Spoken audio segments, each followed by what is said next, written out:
Hey y'all, do you miss grabbing a sweet pastry to go with that cup of coffee at Starbucks? Today we're taking care of that problem because we're gonna make gluten-free Starbucks lemon loaf.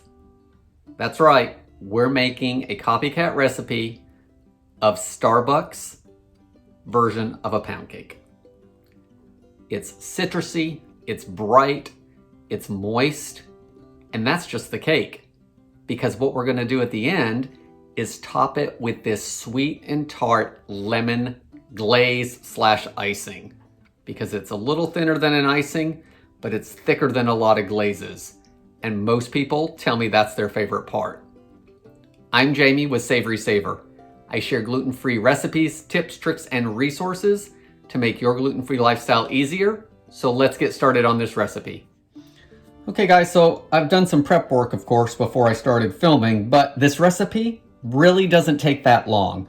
It's basically a quick bread, and we're actually just gonna use a whisk. We're not digging out the mixer for this, so there's some cleanup there that you don't have to do, and you don't have to dig out the big mixer. So I'm gonna start with a 9x5 pan, and you wanna grease your pan. I've used Crisco, but I've also used just the nonstick spray, so that'll work too. And you wanna take about a tablespoon of your gluten-free flour blend, whatever you're using. And we want to coat the pan, get it all around the sides, get it along the bottom. That's going to help it come out of the pan easy. You could do parchment paper if you want. I just think this is easier. I don't have to cut the parchment paper and fit it in. And then that little bit of flour, I'll just add to the mix. That way we're not wasting it. So we've got that all floured and greased. So I'm going to put that off to the side and get my bowl.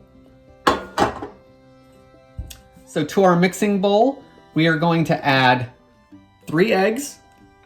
I've already beaten them up, but if you haven't, put those in first and then give them a quick whisk. We're gonna add 1 cup of sugar. And we're gonna add 1 cup of plain yogurt. This is Greek 5%, but shouldn't be any reason why you can't use non-fat yogurt as well.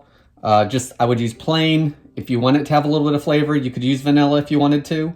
If you don't have yogurt, you could try substituting sour cream. So we're gonna add that to the bowl.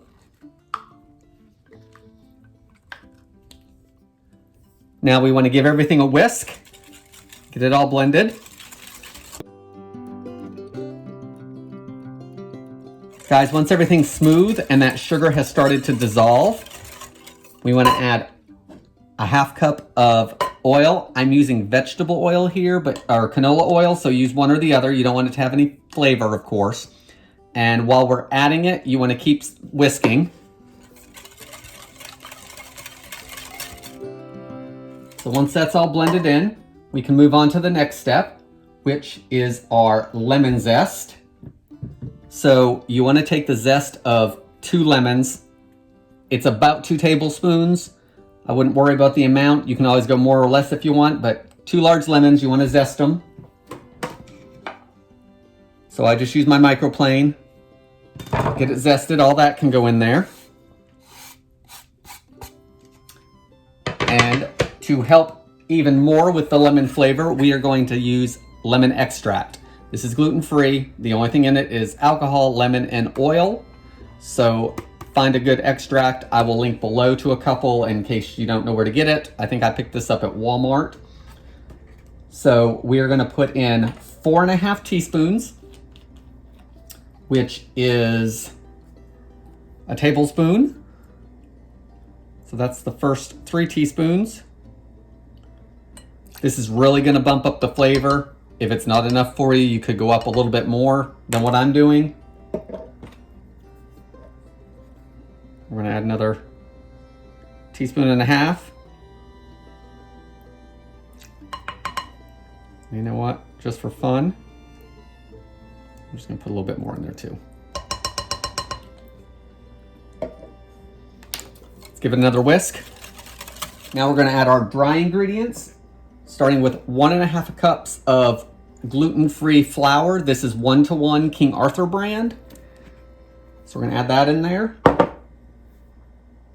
2 teaspoons of baking powder, make sure it's gluten-free, and half a teaspoon of regular table salt. This is the fine stuff, so pink Himalayan salt would probably work, just you don't want to use coarse grain salt. And then we want to give it a good mix. And guys, a little bit of lump is fine, because this is like a quick bread, so make sure everything's combined well, but it doesn't have to be totally smooth. That actually looks pretty good to me. And it took a minute to put it together. I'll give another stir, just make sure it's all from the bottom, which it looks like it is. Now we want to put it into our prepared pan.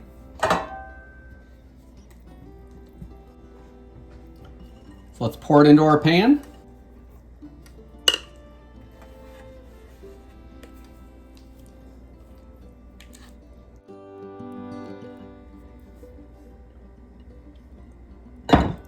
Guys, once it's in the pan, I purposely didn't tell you to turn the oven on because we're actually going to turn the oven on now. This will give the batter time to rest. It'll give time for the flour to hydrate from the wet ingredients. So we are going to put the oven on to 350 degrees and let this rest while it preheats. Once the oven's preheated, we want to cook this for 50 to 52 minutes until a toothpick comes out clean. You want just a little crumb or two, just like if you were cooking with a gluten cake. And then we're going to cool it in the pan for about 30 minutes. Take it out of the pan, cool it completely, and then we'll make the icing. So I will link down below to the full directions so you can see all that. So let's get this baked, cooled, and I'll bring you back for the icing. So it's been a few hours and our gluten-free Starbucks lemon loaf has baked, it is cooled, and it is ready to ice. So I want to show you, that's what it looks like without the icing. The loaf did fall down some, but we're not going to worry about that. It's still going to taste great and it's easier to ice that way. Remember, it doesn't have gluten, so it doesn't have that structure to stay as high as a gluten pound cake would. It also has some cracks on the top. We're not going to worry about that either because that icing is going to fill that up. So let's make this icing for it. It's going to start with 3 tablespoons of unsalted butter. We're going to add 3 tablespoons of actual lemon juice.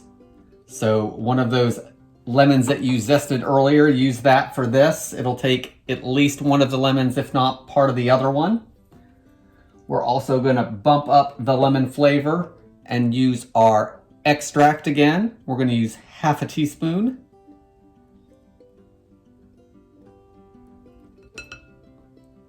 Put a little splash more in. Okay. So now we want to get that all blended together.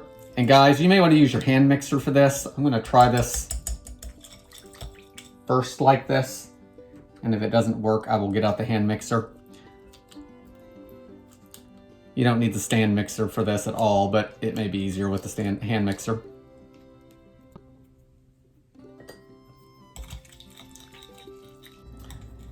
Yeah, it's not mixing well with the whisk.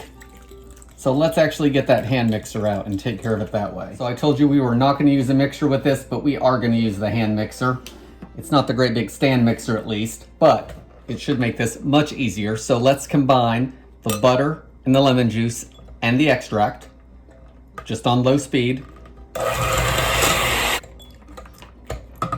That beat it up a little bit better for us.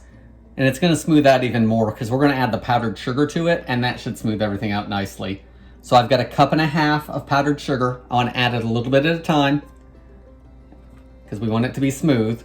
So I'm going to add a little bit, blend it, add a little bit more, and we'll keep doing that until it's smooth.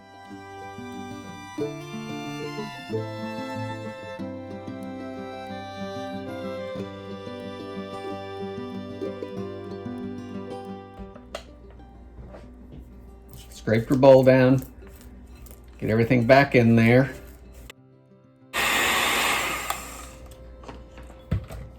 Okay guys, everything is nice and smooth in there. You can see it's pretty thick, so it's not near as thin as a glaze, but it also isn't quite the thickness of most icing because it's not really going to stand up once we put it on here. So let's get this out of the way and get our pound cake on a plate.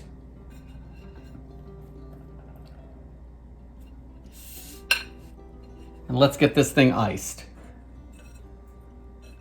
And guys, I am not a fancy icer, so we're just going to put a bunch of that on there. And I'm going to spread it as evenly as I can, adding more as I need it. And I am going to use all of it. You don't want it on the sides, you just want it on the top, as close to the edge as you can get. It should be thick enough, it's not going to go anywhere.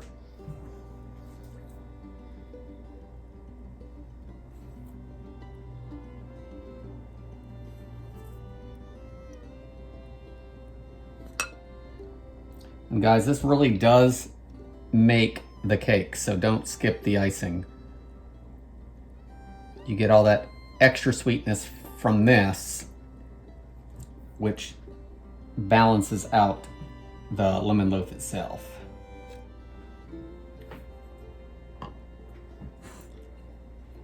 And guys, there we have our iced gluten-free Starbucks lemon loaf.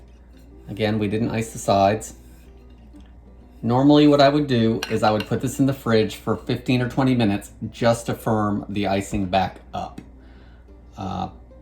Once it's firm, I take it out and I leave it at room temperature. You just want to put it in some kind of container to keep as much air out of it as you can.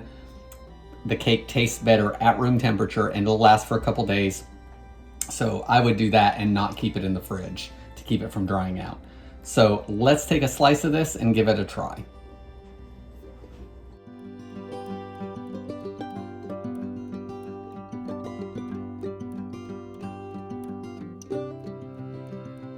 Okay guys, we've got our pound cake here.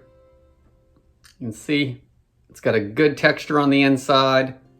It's got those air pockets in there. The icing on it is a good thickness.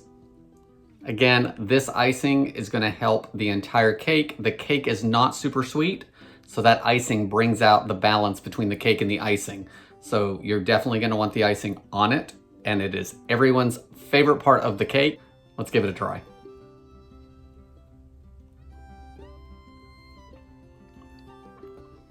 Guys, the cake is tender. It's got a good sponge to it.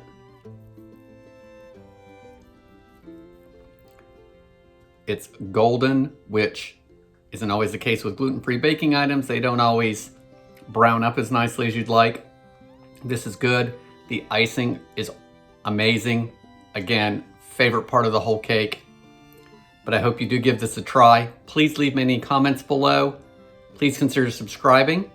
Thank you for watching, and I'll see you on the next video, guys.